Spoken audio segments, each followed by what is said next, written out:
All right, Nick. Coming to you live, top 9, which means the Reds are tied or trailing, and they're trailing.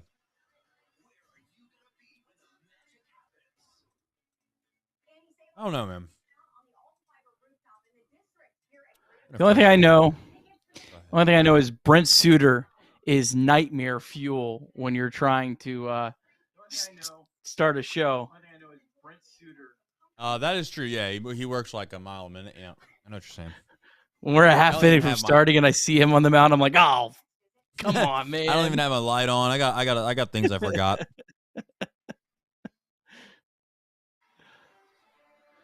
I felt like, honestly, one of his longer innings, though. So shout out to Brent. Appreciate it, brother. Oh.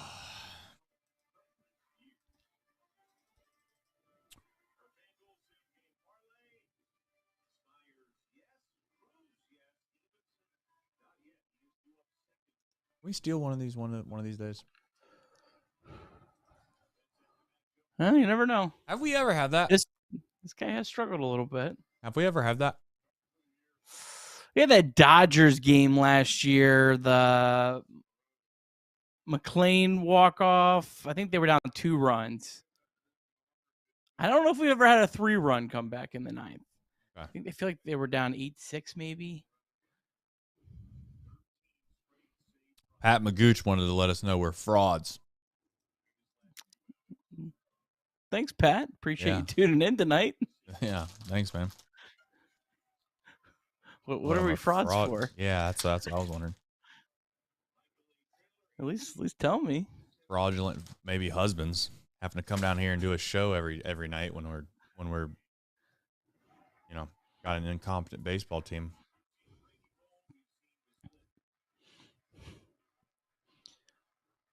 Nick Martini upset me a little bit. I ain't gonna lie. Yeah, that was at least like Elly's was like a really good pickoff by Skenes. And it was like bang Martini's, bang. Yeah, Martini's was just, come on, man. You're down 3 runs. You're not a base stealer. Yeah, that was rough.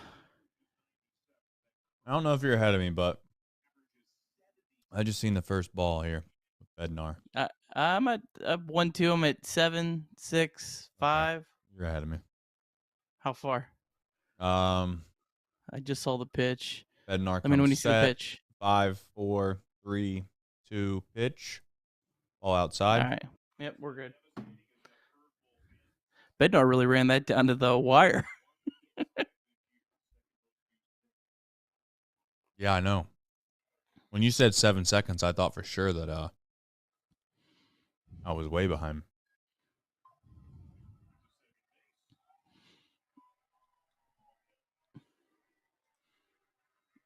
Man.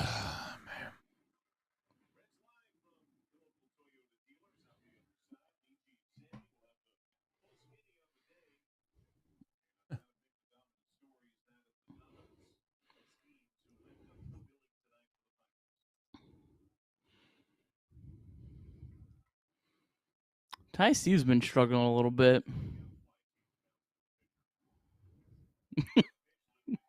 You know what's funny is like that looked like a good swing from him, but it kind of was. Sure it was pretty lazy. Yes, that was like 78 miles an hour. Yeah.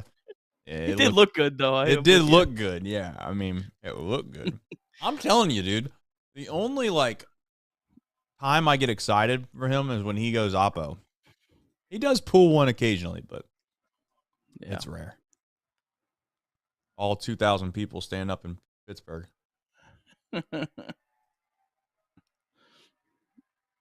I would assume they had a pretty good crowd tonight with Skenes there. I would assume too. And I'm not here to make fun of the Pittsburgh. Our crowd sizes sometimes look the same.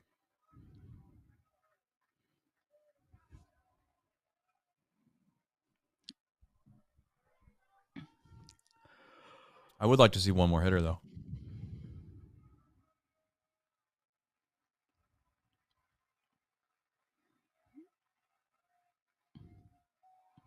Yeah. Ben and Jim did not get cheated on their ad. No, they didn't, did they? That is a bold ad. Yeah, they asked for the dimensions and they used every second of them. We're not wasting anything, brother. Nope. Those are like those are green screens too. Those aren't really in the stadium. They look like they're like actually glowing a little bit. I think that's definitely 100% digital. I would be willing to put a lot of money on that. Okay. It looks good, but it's definitely just digitally put in by FS1. Oh, man. Nice. All right. That's the way to end it. All right, folks. Well, let's do a little group therapy. I can't even get to the right spot. Yeah, there we go. All right, folks. We'll be back in just a moment. High drive. Left center field. Racing back to the wall. Bourgeois. The Reds are National League Central Division champions. In the air, left center field. Did he? He did. He did. Reds win. Win. Line to the right field. Genius. The first run ever. With 4 home runs in a game. Can you believe it? In the air, down the right field line. Does it have a chance? The Reds have won on a 3-run home run on opening day by Ramon Hernandez. A strike away and out away is Homer Bailey. Ground ball to third. Frazier gloves. Throw to first, and Homer Bailey, for the second time in his major league career, has tossed a no-hitter. Oh, gosh. Oh, my God. Are you kidding me? Holy Moses, the second player in major league history to hit 7 home runs in the first 10 games. In the air, and the Reds win. What a dream beginning to the career of Cruz. All right, Nick. Here we go. Another losing edition of Chatterbox Reds. It really makes doing these shows hard, man. I'm not going to sit here and act like that this doesn't become difficult from time to time when this Reds team looks the way that they look. But I don't know, if it's going to be the most encouraging show for me, because it feels like, Nick, at this point, it just seems like we have a curse on this team. Like we can't just one step forward. I wouldn't say 2 steps back yet, Nick. I'd say a step and a half. But it kind of feels like we had a chance. We had a real golden opportunity headed to Milwaukee. We win game 1. We have a golden opportunity to finally win a series in Milwaukee. We don't. 8 straight series loss against the Brewers, by the way, for keeping track at home. And then we head into Pittsburgh tonight, and obviously, all in all, though, I just better pitching performance. I'm sure we'll get into it. Your kind of overarching thoughts here before we get into the Bosco recap, Nick? Yeah, just I don't know, not a lot of fun. I don't think the Reds are necessarily playing terrible right now, but there was some ugly mistakes in this game as well. You don't want to make too much out of a start against Paul Skenes, but hopefully the Reds can get back on track tomorrow, because you don't want to kind of quickly evaporate all the goodwill you got back quickly on that 7-game win streak with another big long losing streak. I don't think any of the last 3 games are necessarily damning about this team, but you got to at some point here stop the skid is really, I think, where we're at. I agree. And I'll just wait. I'll wait till we get to Paul Skenes, because I think that it's an important thing to mention, and we will mention it when we get to Paul Skenes. But before we do Paul Skenes, we will do the traditional thing that we do on Chatterbox Reds, which is the Bosco recap presented by Nick Kirby, of all people. Can you give me just a second? Yeah, I can give you as much seconds as you want. I do think there was some intelligent things already said in the chat. One, I do have a question on. I don't know if you can multitask. Maybe the chat can help me out. What was up with David Bell getting thrown out? I had the TV muted as I was kind of doing some things in the kitchen, and I didn't really hear what happened. What happened there? So the Pirates were playing they were doing some sort of like light show while Brent Suter was warming up, And Luke Maley in particular, who was catching the warm-up tosses, seemed to really take offense to it because I think it was bothering Suter while he was trying to warm up. And that's what it looked like preceded the conversation. And then I think Sadak kind of speculated that that's probably where the conversation started. And then maybe it went to the enormous strike zone after that. But that's what I think made the conversation start. So he's one away. Is he one away from tying Sparky now? I think. I think so. I think so. he is. I think so. And we're gonna have to double check on that for the next game because we need to make sure that that's a big deal when it happens. I think that we should be right on top of it. I'm fairly confident that David Bell is one ejection away from tying Sparky Anderson for the franchise record. I think Jeremiah might need to make a graphic for when that happens.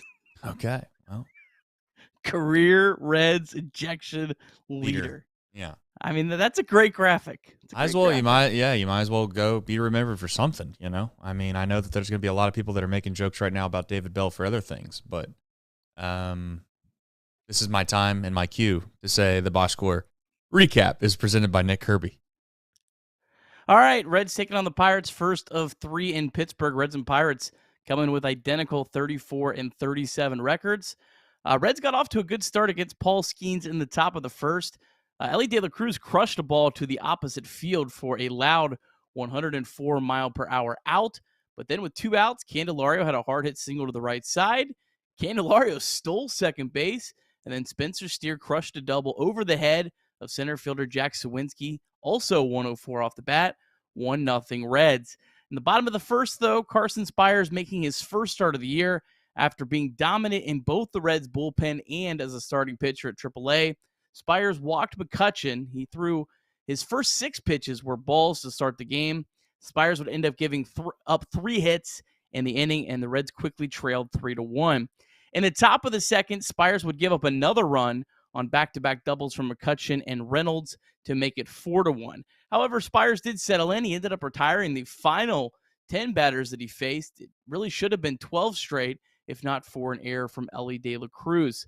The Reds did get 6 hits off Paul Skenes, which matched a career high allowed by Skenes, but the 1 run in the first inning was all the Reds were able to get off him.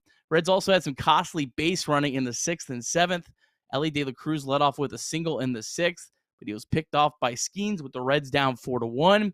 Then Nick Martini was hit by a pitch by Aroldis Chapman to lead off the 7th, but you guessed it, he was picked off too.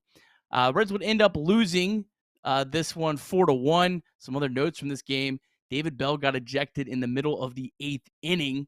David Bell apparently was frustrated with the Pirates light show as Brent Suter was trying to warm up. And then TJ Friedl also left the game after making an incredible diving catch in the bottom of the 5th. Friedl was holding his right hamstring. It looked like he wanted to stay in the game, but Bell made him exit, and he walked off the field gingerly. Reds fall to 34 and 38 on the season. All right, and we do have a DSC deep drive of the day, and it came off the bat of Adolfo Sanchez. Nailed it. I mean, I'll tell you what, man. I'll tell you what, when John and his team, when they were scouting out what they wanted to do, and they were like, let's do the deep drive of the day, baby. And they were thinking to themselves, you know who we want to be the deep drive of the day? We want Adolfo Sanchez. For those that don't know who Adolfo Sanchez is, you're not a bad Reds fan. He plays for the DSL Rojas. DSL, not to be confused by DHL. Anyway, Sanchez, he's the number 21 ranked Reds prospect. He's number 5 on MLB's Pipeline Top 50 International Prospects. And he signed for $2.7 million. Now, we don't know how far it went. Why? Well, because he plays for the Rojas. Who the hell where in the world do the Rojas play? I don't know. I certainly know that they don't have StatCast. I can guarantee you that. But I do know it's sponsored by DSC, and they are a leader in renewable commodities for biofuel production, specializing in used cooking oil collection, aggregation, and sales. Visit www.deepsouthcommodities.com for more information. Shout out to DSC for being a leader in renewable commodities. So here we go again. I don't know where to start totally with Paul Skenes. I know he's very good, but I will just openly say this. I'm not saying this to brag about it. I'm not saying this like that I'm wishing upon it. I'm not, if and when it happens, I'm not going to like champion it or parade about it, but eventually he's going to be like Strasburg. He's going to be like, who else was what was the Mets old arm back in the day? I can't believe I can't remember his name. Johan Santana? No, he dated the girl that's that started to call her daddy now. Hey, come on. Noah Syndergaard? Matt Harvey? Keep going. He did DeGrom? Did she date DeGrom or Syndergaard? I don't know. Regardless. They all blew the arm. arms I'm just gonna tell you right now, the arm ain't gonna last. Okay? It's not gonna last. 2-3 years, maybe, something like that, and that'll be the end of it. And you know what? This is a fun question I was going to ask. I was thinking about this today as I watched this game. I was like, you know what, though? If you take a guy with the first overall pick, round number one, whatever, let's just say Chase Burns. Like, if you knew that you're going to get 2 or 3 great years out of him, is that worth the risk of what seems like an inevitability at this point? Because every single one of these guys gets hurt. Is there anyone that doesn't get hurt anymore, quite honestly, when it comes to these guys? I mean, there's I think everyone gets hurt, but usually some of them are able to come back from Tommy John. I mean, Hunter Green's already had Tommy John surgery. He just got that knocked out of the way when he just barely had become a professional. So, I mean, I don't know. It feels weird to like say, yeah, he's probably got Tommy John at some. So I feel like uncomfortable saying that. Yeah, I'm not rooting for it. It doesn't feel very fair, and I don't want that to be used as like correct. You don't have to say it. I'll say it. I think it's going to come at some point. It's just a matter of when, because I don't think the human body can handle guys throwing 100 miles an hour as a starting pitcher like this. Late into baseball games. But, I mean, maybe he's a phenomenon. Maybe he'll end up getting past it. I'm not rooting for it by any stretch of the imagination. That's just the first thought that I had today when I watched him throw. And I also thought that he was absolutely disgusting and nasty. And that splitter that he throws is unhittable if he's able to locate it like he was tonight. So I thought the Reds overall, to be quite frank, I thought they put a lot of good swings on Skenes, especially he was getting some fortunate calls. I'm not saying that he was dominant tonight because of the umpire, but I mean, he got some, fortuitous bounces, if you want to call it that. I guess your thought on Skenes in general and the Reds' approach, which I thought was good. Yeah, I agree with you. I thought overall the Reds, did about as well as you could have really expected. Paul Skenes deserves a ton of credit. He made a lot of really good pitches that were right on the edge of the zone, but he also got the benefit of a large zone as well. So the combination of that makes it really tough. And for the Reds to get 6 hits off him with the combination of both of those things was pretty remarkable. This is not the same type of loss like the Reds lost a game to the Baltimore Orioles 2-1, where they just got absolutely dominated by John Means. This isn't even close to that. This was a totally different performance by the offense. I know John Sadik was all over it at the end of the broadcast, and I know some people don't want to hear it, but I'm going to continue to say it because it's true. And we also, when the Reds get breaks like they did in that start that Andrew Abbott had when they didn't hit the ball well, we'll mention it too. But the Reds did have 10 hard hit outs over the last 3 games. So the offense overall is playing well. It's just an unfortunate 3 games where they didn't get the results. Now we'll get to in a second. The base running doesn't help your call at all, but both things can be true. The Reds did some dumb things on the base paths, but they also had some pretty good swings against a really, really good pitcher. I agree. Another guy that obviously got an opportunity to start tonight was Carson Spiers. I thought that he threw the ball very well considering the rocky start he got off to. I also will openly admit, I put out a post tonight about Graham Ashcraft. It was more about Graham Ashcraft than it was about Spiers. I realized after I put it out there, you can't delete it after the fact, but I feel like once I put it out there, people took it as I was getting on Spiers. I think what I was trying to say, if I had all the characters in the world, was this: there's a big jump from AAA to the big leagues, and there's also a big jump from just being a serviceable middle of the road reliever that can come in and kind of give you some innings, and being a starter and a guy that has to go against the top of the lineup immediately, and then you have to turn around and obviously find a way to go 4 or 5 6 innings at least. 4 is the minimum. 6 is, I think you get to 6 and you feel like you had a great day. It's just a big jump. And I thought maybe it was Spiers being nervous. I'll give him that as well. As much as it was maybe he didn't have good enough stuff, because clearly he bounced back, threw the ball well enough to give his team a chance to win. But unfortunately for the Reds, they found a way to score a run in the first inning, and then they obviously blanked after that. And that's for a plethora of reasons that we'll get to, like you said, in just a little bit. But overall, Spiers threw the ball really, really well. I give him credit for bouncing back, but I will admit, maybe psychologically, the way that it went down, Nick, it was a little disheartening, because you get a run in the first, you're like, all right, let's build it. Let's build some momentum. We got some positive momentum. And then you just literally give it all back and then some right there in the bottom of the first. So it's almost like if you'd have given up 3 runs scattered, the second inning, the fourth inning, and then the fifth inning, it would have felt probably significantly different, but that's not how it goes. Yeah, Spiers right off the rip threw 6 straight balls, and then I think he kind of tried to overcompensate because he just struggled with his command, and he threw some cookies and threw some pitches right down the middle. Whereas if he probably would have realized, hey, this guy has a huge zone, he probably could have capitalized on it. I think he did end up capitalizing it, just like Skenes did as the game went on. But I mean, I'm sure the guy had a ton of nerves. I mean, coming into this game, this is a guy that has had to absolutely force his way to get a start. Like, this isn't Brandon Williamson in Colorado last year, where, hey, we're going to throw you out there because we have no one else. I mean, Spiers did everything. He dominated at AAA. He pitched well in spring training. He grinded out 5 innings in relief, throwing 90 pitches. He did everything he could to earn this start, and this was his opportunity. So obviously, I think he has a lot of nerves, but he continues to pitch well. I don't know what Carson Spiers is.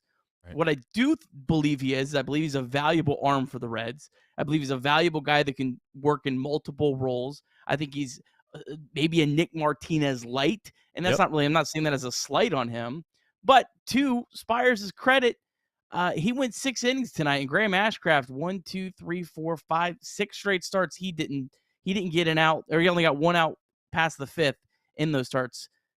Didn't do that. Didn't get past 6. Didn't get through 6 innings in any of those starts. So, yeah, I thought he did an admirable job.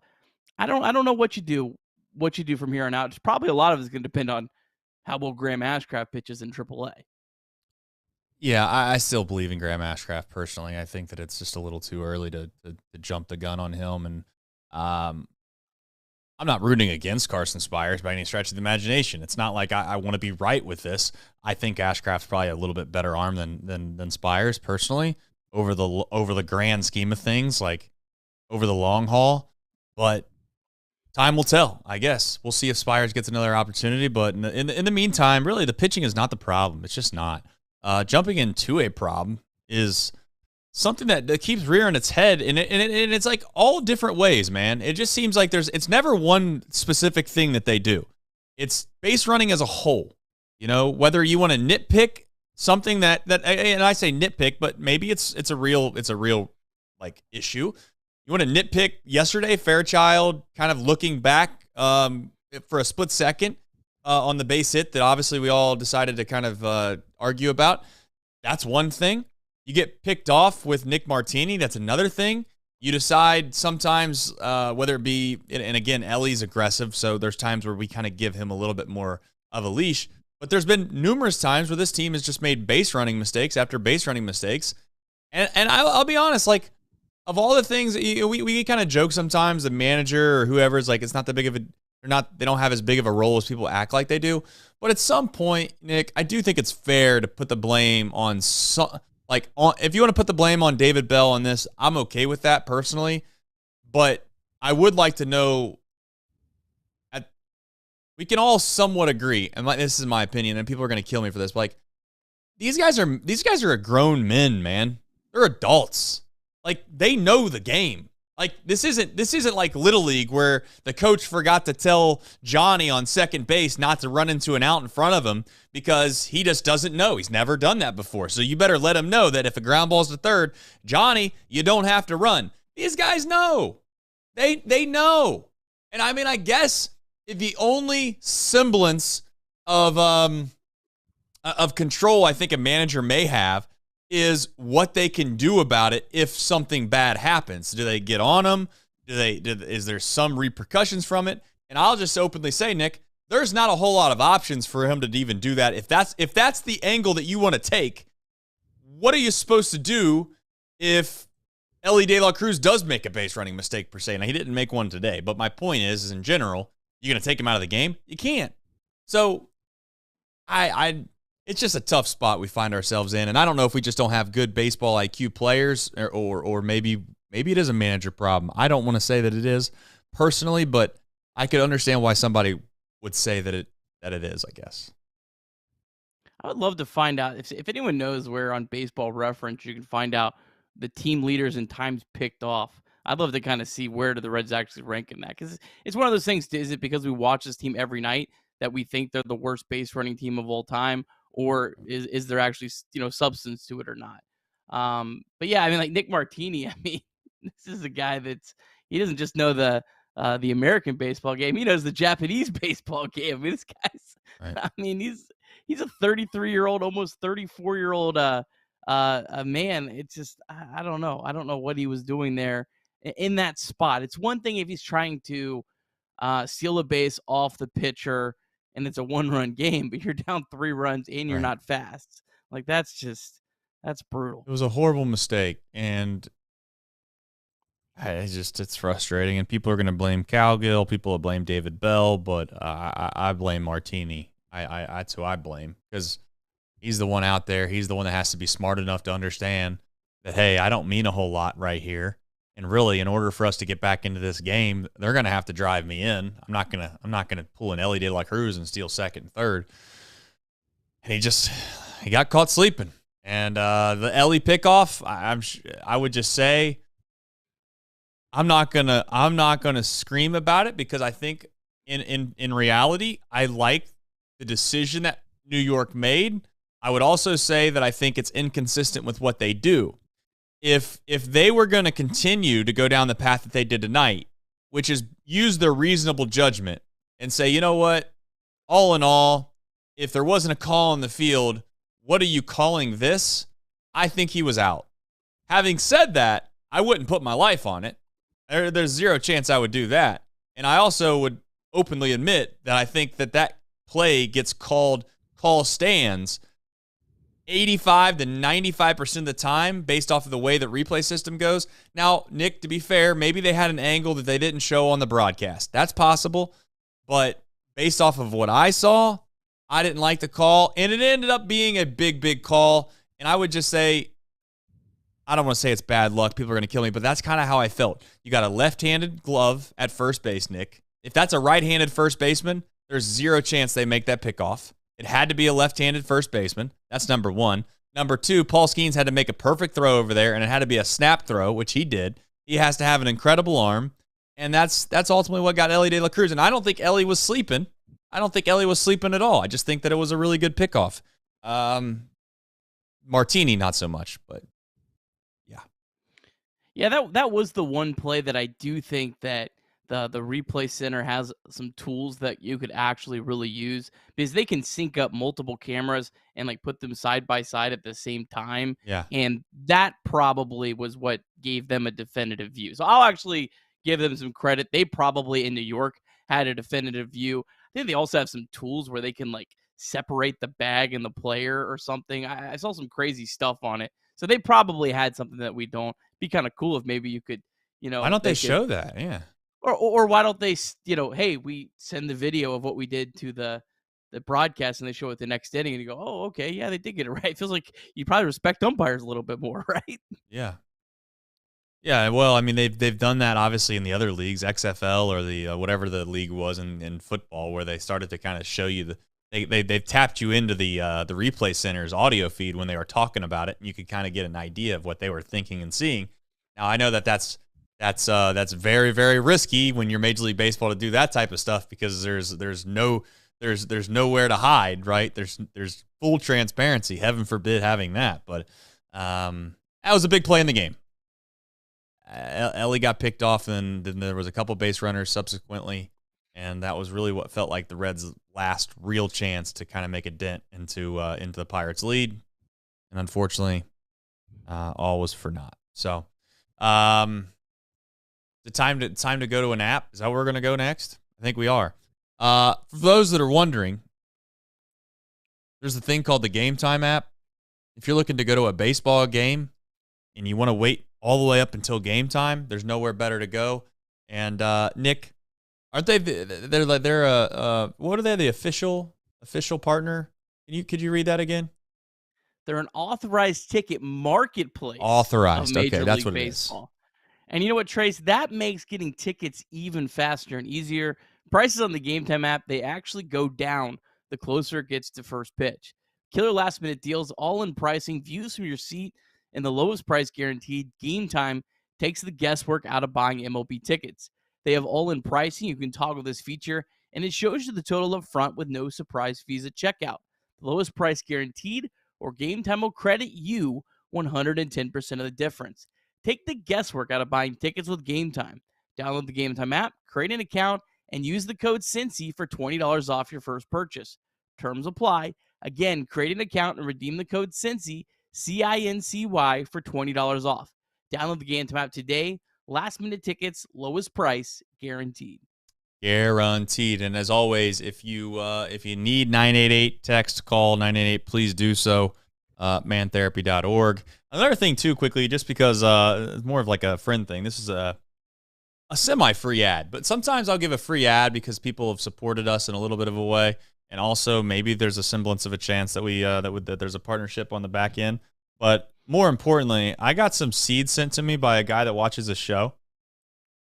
Now I think he does own, or at least part owner or something of the company again. Food, what is it? Like asterisk. I'm not 100% sure what he is with this company, but I would also say it's called Chinook Seedery. Oh, is that down there? Yep, I think that's in there. Anyway, he just sent me a text, and he said, if you want to jump online and order some more, no problem. I gave you a 20% discount code. You can use Chatter, CHATTER 20, and give it a shot. They're legit. I'm not kidding. I'm a big sunflower guy.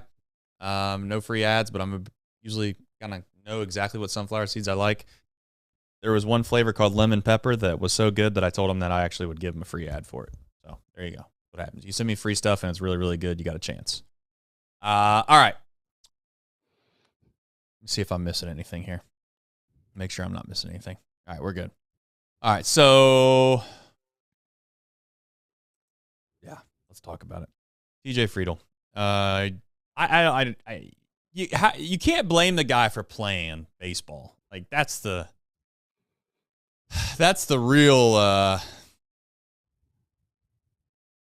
don't want to say disappointing thing, but it's just like he's going to play this way at all times. And I'm not saying he shouldn't play this way, but it's starting to feel, Nick, and I'm going to say it out loud and hope I reverse jinx it. That would be the greatest thing ever. It feels like this guy might be injury prone, period, just by the way he plays. Not so much his body, just the way he plays. He's going to dive for every ball he can possibly dive for. He's going to run havoc on the bases. He's going to play with reckless abandonness, and this is what you get sometimes when you play that way, and it's going to be, again, the wrist stuff as far as the getting hit on the hand or the thumb, whatever it was. I know that was a little bit of a what we'll call it kind of bad luck, but diving in spring training now, diving again, getting hurt. TJ Friedl, hopefully he's not out. We can all say a little prayer. Hopefully he's not out. If he is, I don't know. I don't want to say I'm going to go to a pretty depressing place, but TJ Friedl's an important player. We need him. But I don't know. Seems like he's hurt, Nick. That's my intuition. Yeah, not to make it worse, but he's had a lot of injuries even before he got to the big leagues. Looking up 2017, he had a thumb injury. 2019, he had a right shoulder injury. 2019, he had an ankle injury that required surgery. So he had a lot of injuries in the minors before he even got up to the majors. But yeah, I mean, outside of Elly De La Cruz, I mean, TJ Friedl's the most important player to this team. And I don't think the gap between him and Elly right now is maybe that big either. So, yeah, I mean, he just would be an absolute devastating loss. There's no way of sugarcoating that. There's no replacement for TJ Friedl. You're running out. You're hurting your defense. You're hurting your offense, and you're hurting your base running. It would just be absolutely brutal. So hopefully this was just, them being super precautionary, but I don't know. The way he walked off the field doesn't make me feel super optimistic about that. No, and I'll be honest with you as well. I don't. There's a lot of people that play in the outfield for our baseball team that I'm not sure if they're major league players in general. That sucks to say, but that's the truth. Hope I'm wrong about Hurtubise, and Will Benson seems like he's.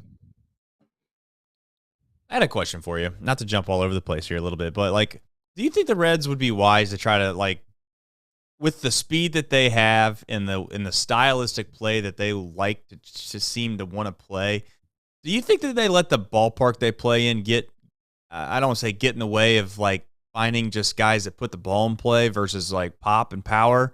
And I'm not suggesting for a single second that we don't want guys to have some power, but it feels like the swing and miss on this team is just way too high. Is that unfair or fair? Well, I mean, I think Benson and Elly were 1 and 2 in strikeouts, so it might overall feel like maybe it's a bigger problem than just two guys. I don't know. I'm gonna try to look up the team stats just to kind of see where they actually rank in that. The Reds have the 6th most strikeouts as a team coming in, but you also have 2 players that are 1 and 2 in that regard. So one at least we know that we can deal with in a way. I'm not saying deal with for the rest of his career, but it's hey, if that's part of the equation of Elly De La Cruz, I still want Elly De La Cruz. I'll openly admit that I'm not. I love Will Benson. We talked about how fun he was at Reds Fest and how he's just he's got such a great personality and you're rooting for a guy like that. But I'm just not so sure that he's a big leaguer. I'm just not sure that he's a big leaguer. Simple as that. Yeah, I'd have to pull it up here. If you give me a second, I think I know where it's at, and I can tell you who ranks above average, who doesn't, and you kind of run through the list and kind of give you at least a gauge here. Give me a second. So the league average strikeout rate is 22%. So where do the Reds rank in that regard? Feels higher. Candelaria is at 25%. India's right at that threshold at 21. Steers at 11. Steers at 20. Yep. So they're both below average. But not only, but here's the other thing I would say is we have the strikeouts, but we don't have the power to show for it. Sure. Stevenson's at 19. Fraley's at 19. Espinal's at 14. Fairchild's right on the average mark. Martini's slightly above average. Friedl's way below at 17%. Right. So I don't know. I mean, I think it's more the two guys that really kind of drag that feeling up a little bit more. I don't necessarily think there's a huge, overarching, problem. I think McLean was probably a guy that was, that was probably below that. I don't know, what was McLean at last year. McLean was at 29% last year. Yeah. So he was pretty high. It just feels different, man. And maybe again, you do the show every single night, you watch this team every single night. You can get fooled from time to time. There's no doubt about it. And I mean, if there was anybody that wanted to kind of clip us up or find us saying things that obviously are probably outlandish looking back on, this is the place to do it, because when you have to talk about things every single night, it becomes pretty easily done, and to say something that maybe, in hindsight doesn't really add up. But when I watch this team, it just feels like there's not a lot of scrappy, great at bats. There's a lot of swing and miss. And then more times than not, there's no power that comes with that swing and miss. And I don't mean never, but all in all, I can live with a guy like Adam Dunn swinging and missing and striking out a lot if I'm going to get 40 home runs. I just don't feel like there's anybody on this team right now that is going to provide enough power that I can live with the amount of times I watch strikeouts. Now, again, to be fair, as you mentioned, maybe this is more or less the way that the game is going because arms are so much more powerful. Arms are so much more dominant than they have been in the past. I'm not here to sound like the old guy, like back in my day, everybody put the ball in play. But it just gets tiresome sometimes watching guys just flail at pitches all over the place, and they don't look like big league hitters, man. They really don't. So, one guy that's go ahead. Sorry, a couple more things just to kind of add on to that. Marte will also help. Marte's a guy that probably projects to be about 3 to 4% better than league average in that. But again, you were kind of hinting at that. You also have to look around Major League Baseball. Offense is not the same it was because of how pitchers are dominant. This Reds team, as absolutely inept as they were offensively, ranked 18th in Major League Baseball in OPS. They ranked 19th in slugging, and it felt like they went a month without hitting a home run. 19th in on-base percentage. Like, teams across baseball, the numbers are not good. So I think it's a lot of just the baseball we're seeing in 2024 almost as much as it is the Reds. Now, certainly the Reds have had some problems. I'm not saying they don't, but there's a lot of teams across Major League Baseball that are probably feeling the exact same way that we're feeling right now. This Pirates team, look at some of their offensive numbers. The Cubs team, talk to Reed. I mean, I'm not trying to. No, you're right. They've struggled. Reed and the Cubs. I mean, they've struggled too. The Cardinals, you probably have their fans. I think every team outside of maybe the Brewers will feel probably the same way the Reds fans feel about their offense. All right. Speaking of a guy that's not having too many offensive issues as of late, and that's Elly De La Cruz. Tonight looked incredible. Weirdly enough, the way that baseball goes, maybe the best swing that he had all day was the one in which he did not get on base on. Shout out to PNC Park having an absolute monstrosity of a park out there in left center. But yeah, I mean, like, that's, I don't want to say like it's disappointing, but like, I'll be honest, like, Elly's been hot as of late and they have nothing to show for it. And I don't know. Hopefully he's able to kind of ride this wave for quite some time, and this is a month-long stint instead of a week-long stint. But it is nice to see Elly tonight. He looked the part outside of obviously the one pickoff attempt that wasn't his fault. Again, I'll say it every time I say it. But I was just complaining about swing and miss, and I do like him being aggressive more times than not, and I'd rather him chase a couple pitches from time to time than be super conservative and watch, sliders or fastballs that are literally right down the middle that he's done from time to time. But the pitch where he kind of just stuck his bat out there, Nick, and he flared it down the line, it was a little lucky. But point is like, that's the Elly De La Cruz I would prefer to see more than maybe this guy that's looking for that perfect pitch. He's hit the ball hard several times over the last during this road trip. 7 for 12 during the road trip, 4 extra base hits, 3 stolen bases. Remember, he had a stretch where I think he had like 4 stolen bases over like almost a month. So good to see him stealing some bases as well. I know there was some speculation, could he have maybe tweaked something a little bit and been playing through something that was, leading up to the stolen bases. I don't know. I think this probably put it to bed after, of course, what he did on Sunday in Milwaukee. But yeah, I mean, Elly's playing really well right now offensively. It's kind of funny. It's almost like these guys offensively had to trade it off for a couple bad games defensively and a base running blunder. But good to see him swinging the bat well.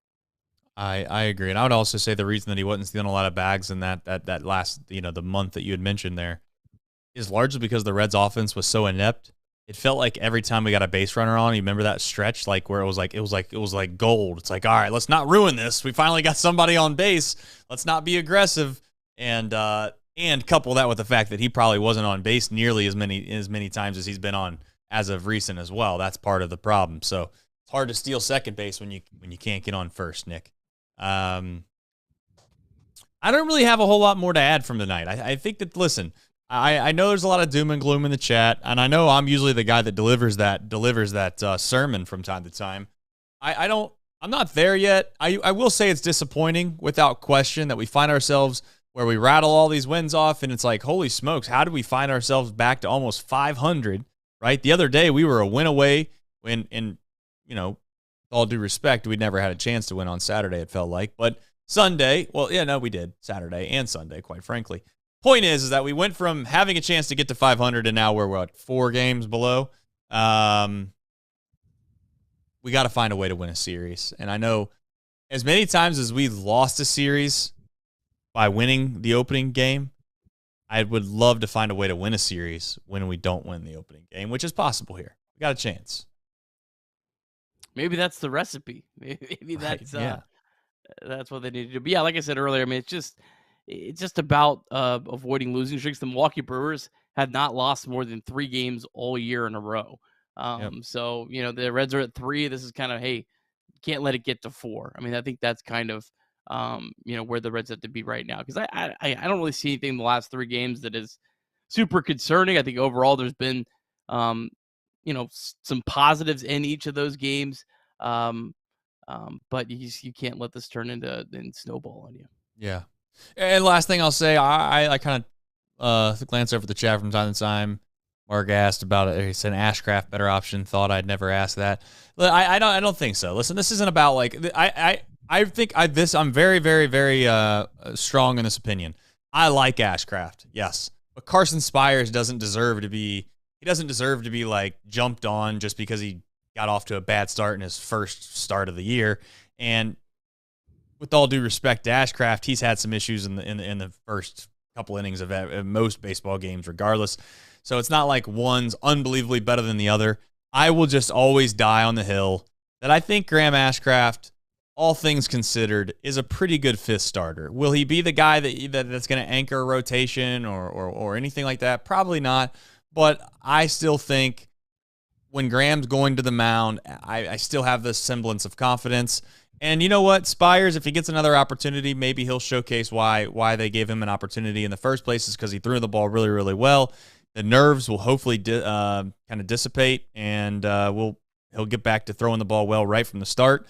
But I will at least admit, Nick, there are guys that have had issues in their careers being a starter and specifically getting through the first inning. There's some guys that even try to go throw a whole, you know, basically bullpen session that mimics a first inning just before they go out there to try to give themselves the mojo or the psychological factor that they're not in the first inning. So it's possible that that's a Spiers issue, but I don't think there's been nearly enough data sample yet to say that's the case. So, you know, before we jump to conclusions, let's all give Spiers a little bit of a break. Reds MILB, you got anything to add? But because I know most of them don't play today, so we'll see how that goes. But anything you want to add before we get into the Reds MILB? Yeah, I mean, Spiers also was pitching really well as a starter at AAA.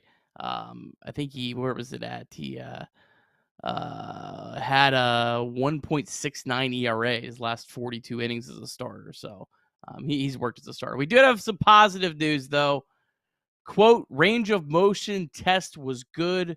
Full motion. TJ Friedl tells Jim Day. So. Oh, don't get your hopes up. I don't mean to be that guy.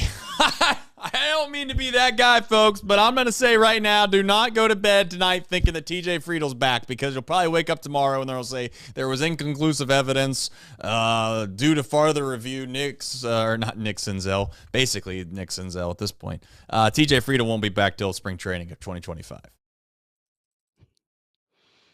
Love the positivity. Well, Reds MILB!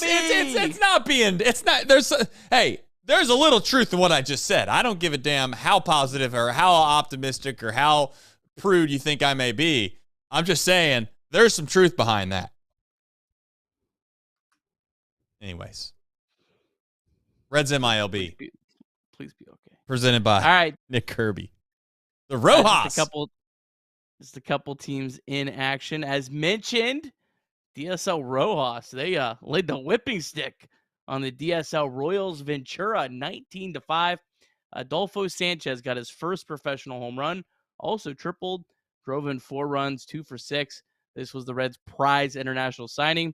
Good days all around. Nabil Mariano, 2 for 4, stole his 3rd bag. And then Jervin Moriallo, 1 for 4 with a double, and He walked twice. In the other game, the DSL Reds lost 3-1 to the Dodgers. Bautista, or actually it's LAD Bautista is what they officially go by. All right, we have live action going on right now. The ACL Reds are tied with the ACL Cubs at 4 in the top of the 4th. Skenes Lin has walked and scored a run. That's your Reds MILB.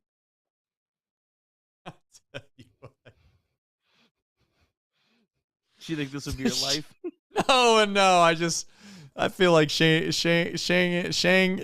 and Lin. I feel like Shang and Lin gets more run on this show than 4 or 5 guys on the active roster for the big league club. But that's here or there. And I mean, hey, I have nothing against it. I'm all for it, baby. I'm all for the Arizona Complex League. But I do find it funny that we get an update on basically like. You know what's funny is that the Arizona Complex League, it was literally for Shang Lin and Sammy Stafura. Sammy Stafura, he moved to Daytona, so now it's just Shang Lin. I'd hate to see if they move Shang Lin to Daytona. What the Arizona Complex League, they're going to be off the list for a minute. Yeah, they'll be off the only if Cole's showing Wetter pitches. He's the only he's the only guy left that I'm really tracking on. But you know what? Everyone who tunes into Chatterbox Reds, when Shang Lin is a superstar, you'd be like, you know what? Nick was talking about that guy every single night. We knew about him before anyone else. We were in on the secret sauce that is Shang Lin. Yeah, Sammy Stafura. Everybody knows Cam Collier by now. Most people know Sal Stewart. Trying to think of some other guys that are low on the totem pole. Carlos Jorge, by the way. I seen Carlos Jorge take like 2 rounds of BP. He looked like a scrawny little kid out there, like hitting like little mediocre fly balls. And I was like, does this guy got any power at all? All of a sudden, like I'm seeing highlights every other night. Carlos Jorge's hitting bombs into the streets in Dayton. I'm like, well, I don't know if he just wasn't swinging hard that day. Maybe he had like some kind of bruise or a blister on his hand, or maybe Trace doesn't know ball. I don't know, but I just know that I literally left there thinking Carlos Jorge had no pop. He has like 8 or 9 home runs, I think, already this year. So there's that. He has had a pretty tough year though overall. I'm not trying. It's early. It's early. Yeah, I'm not trying to downplay. I don't want no ill will towards Carlos. But he genuinely looked like he was in like 9th grade. Yeah, I think he's like 19. Okay, fair enough. He's incredibly small. He needs to hang out with Marte for a season. That would be my suggestion. Easy. Well, I'm just telling you. Got to find a way to get to the big somehow. Do they test in the minor leagues? Yes. Okay. That they should. Yeah. They should. The Reds have had players get suspended. Okay. In the minor leagues. I was gonna say, because otherwise you got nothing to lose until you get to the big leagues, and then once you're in the big leagues, at least you could at least say you made it. All right. We got another game. We're gonna have to do another show. We got who, what, when, where, and why. Nick, unfortunately, I know one thing that is gonna upset you a little bit, and that is the time. Because tonight they had a good time. Tomorrow, nope, not so good. Not so good. All right, good news for the Reds. 6:40 tomorrow. Reds have Nick Lodolo on the mound, 7-2, 2.93 ERA up against the all-lefty matchup against Bailey Falter, 3-4, 3.86 ERA. Bailey Falter, he made his debut with the Phillies in 2021. He had a really good season in 2022 with the Phillies. Actually even got the pitch in the NLCS that year. When he really fell off the wagon in 2023, kind of got dumped in a trade at the trade deadline to the Pirates last year. Falter coming into this season at the end of spring training, there was a lot of speculation he was going to actually get DFA'd by the Pirates. Pirates decided to give him a chance as their number 5 starter, and he's turned it around and had a really good year. He had a stretch where he had a 2.54 ERA over 10 starts, including going 7+ innings in 3 starts. Positive note, though, his last 2 starts have not gone as well. He's got an even 9 ERA. Those are coming against the Dodgers and the Cardinals. Falter relies on 5 pitches, a 4-seamer, a curveball, sinker, slider, and split finger. His fastball is just 92 miles per hour. Career 0-1, 7.79 ERA in 17 in the third against the Reds. 3 of those starts, 2 of those in relief. Active Reds, 15 for 37. It's a 4.05 average, OPS over 1,200. Candelario, Friedl, Stier, and Stevenson have all homered against him. For the Reds, Nick Lodolo, since returning off the IL, 4-0, 2.31 ERA. He's got a career 3.97 ERA against the Pirates. This will be the first time he's ever pitched, however, at PNC Park. Active Pirates have actually had some success against Lodolo, 9 for 30. It's a 300 average, 833 OPS. O'Neill Cruz is 2 for 6. Brian Hayes, 2 for 6 with a double. Andrew McCutchen just 1 for 9, but made that one hit count. That was a homer. And Brian Reynolds is 2 for 6. So, Trace, I mean, this is probably the one matchup that is probably the most favorable for the Reds. Feels like this is one you really got to get tomorrow. Yeah, you need a stopper. Momentum is only as good as your next day starter is the old phrase that they've used from time to time in baseball, and I think that's the case here. The Reds are on a slide, and you had mentioned it. I think everybody's feeling it. There's certainly psychological things that are going to take place tomorrow, whether they win or lose. If they win, I think that they're going to be back in a place where, it doesn't feel like the wheels are falling off. But if you go out there with your best arm tomorrow and you can't find a way to get it done, and you lose another divisional game, and on top of that, you would have dropped 4 straight games, you're going to feel the heat. And I think that tomorrow is a pivotal baseball game. There's games that mean more than others, and tomorrow, without question, means more than the average baseball game through a 162 season. So, we'll see what happens. In regards to this show, we'll be back here tomorrow. And we'll do our best to bring you entertainment. Hopefully some deep drives by Major League Baseball players. That will be a start. And hopefully Shang and Lynn.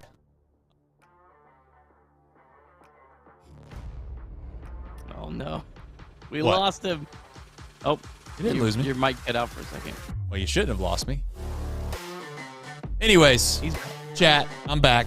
I don't know if you lost me or not, but I just want to say thank you for supporting us. Thank you for watching the show. I know on nights like tonight, it's not the most fun show because there's really nothing to get excited about other than just, making fun of ourselves.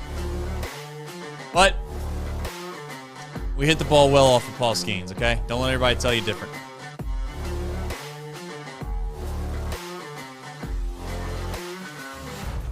Want to have to Go Reds! Oh, no. Like the stream, like the podcast. We love you. See you tomorrow. Go Reds!